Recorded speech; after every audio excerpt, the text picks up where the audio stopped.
सुबह की ठंडी हवा में रामू ने आखिरी बोरी बैलगाड़ी पर रखी और रस्सी कसकर बांध दी। आज उसे उम्मीद थी कि सेठ हरिराम पूरा पैसा देगा। रामू, इस बार पैसे पूरे ले आना, घर में आटा भी कम है। हाँ सीता, आज साफ साफ बात करूंगा, मेहनत की कमाई है। बाबा, लौटते में गुड़ ले आओगे? अगर सेठ ने ठीक दाम दिया तो गुड़ भी और तेरे लिए एक नई पेंसिल भी। रास्ते में संभल कर जाना, पगडंडी में कीचड़ है। चिंता मत कर, बैल भी आज जल्दी चलेंगे। और सेठ की मीठी बातों में मत आना। मीठी बात नहीं, अब मीठा हिसाब चाहिए। चलो रे मोती, चलो रे काला, आज देर नहीं करनी।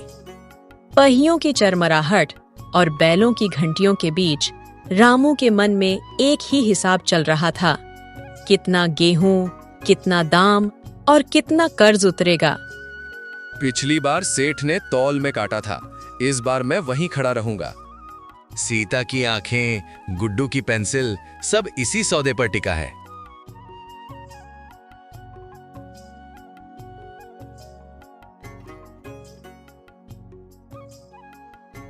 अरे रामू, आ गया?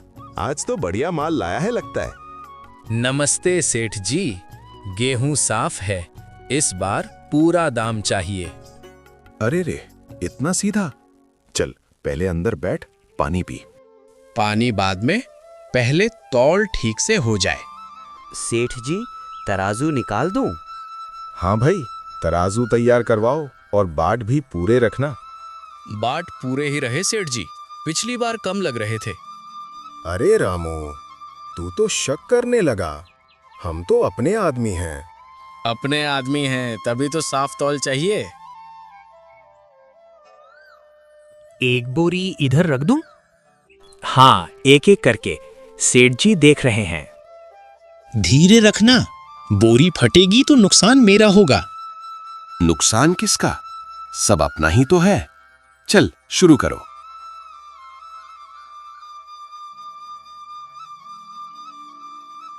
पहली बोरी, तौल शुरू। मैं यहीं खड़ा रहूंगा मुंशी जी। खड़े रहो, पर बीच में मत बोलना। मैं बस देखूंगा कि बाट सही लग रहे हैं। देख ले, पर भरोसा भी रखना सीख। रुको, वो छोटा वाला बाट क्यों लगाया? कौन सा छोटा? यही तो रोज वाला है।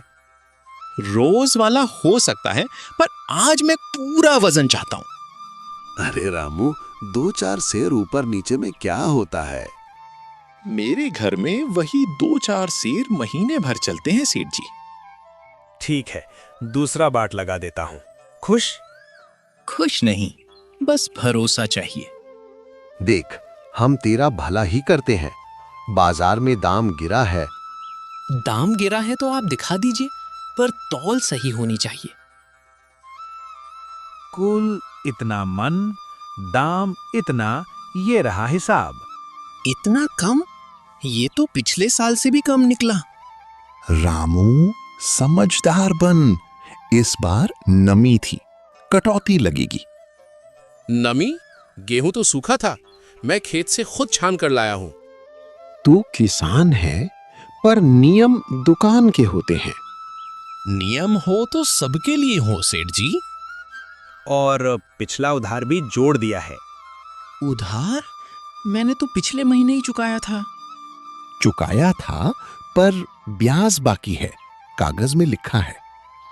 कागज आपने लिखा, मैंने नहीं। सेठ जी, मुझे पूरा पैसा चाहिए, घर में दवा भी लेनी है। दवा चाहिए तो ले जा, पैसा इतना ही मिलेगा। कम से कम तौल की कटौती हटाइए। कटौती नहीं हटेगी, और ज्यादा बोलेगा तो अगली बार माल भी नहीं लूंगा। तो मैं कहां जाऊं? पूरे गांव में आपका ही तो ठिकाना है। बस यही तो समझदारी है। अब पर्ची पकड़ और पैसे ले। ये पैसे नहीं, ये तो मेरी मेहनत का अपमान है। अपमान सम्मान छोड़, घर चलाना है ना, तो चुपचाप ले जा। रामू ने नोट गिने, रकम कम थी, पर बहस का अंत भी यही था। तभी उसकी नजर एक अजनबी पर पड़ी जो दुकान के कोने से सब देख रहा था। भाई, सेठ ने फिर काट लिया क्या? आप कौन? नाम शंकर है। मैं पास के कस्बे से अनाज खरीदता हूँ, सीधे किसान से। सीधे? और दाम? दाम भी ठीक, तौल भी सामने। पर सेठ को पता चला तो मुश्किल करेगा। मुश्किल तो वो अभी कर ही रहा है। कल सुबह मंदिर के पीछे वाले चबूतरे पर मिलना। जो देखा है उसके बाद फैसला तेरा। कल? हाँ, और ये बात किसी को मत बताना। रामू ने दुकान की तरफ देखा। सेठ की मुस्कान अब उसे और भी भारी लग रही थी। उसके हाथ में कम पैसे थे, पर सामने एक नया रास्ता खुलता दिखा और उसी के साथ नया खतरा भी। ये चौपाल की घंटी इतनी जोर से, आज फिर क्या हुआ?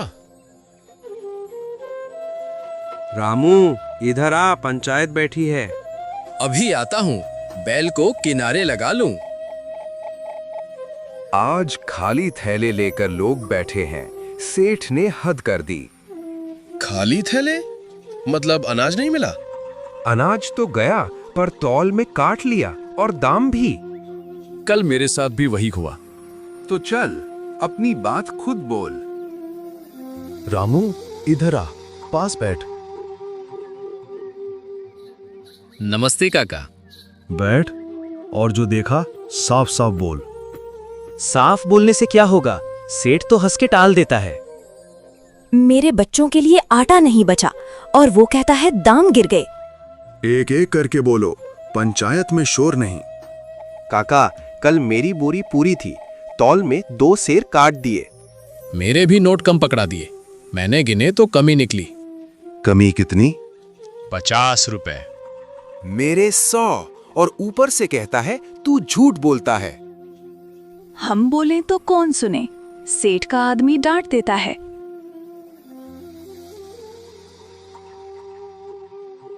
सेठ को बुलाया गया है, आज जवाब देना पड़ेगा। काका, वो पलटकर और मुश्किल करेगा। डर से ही तो वो बढ़ता है। आज पंचायत साथ है। रामू, तू कल दुकान में था? कोई और भी था क्या? एक आदमी कोने में खड़ा था। कौन? नाम शंकर बताया, कह रहा था सीधे किसान से खरीदता है। सीधे? बिना सेठ के?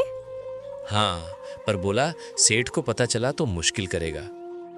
ये बात बड़ी है, पर अभी पहले पंचायत में सेठ से हिसाब। और अगर सेठ ना माना तो हम सब मिलकर रास्ता बदलेंगे।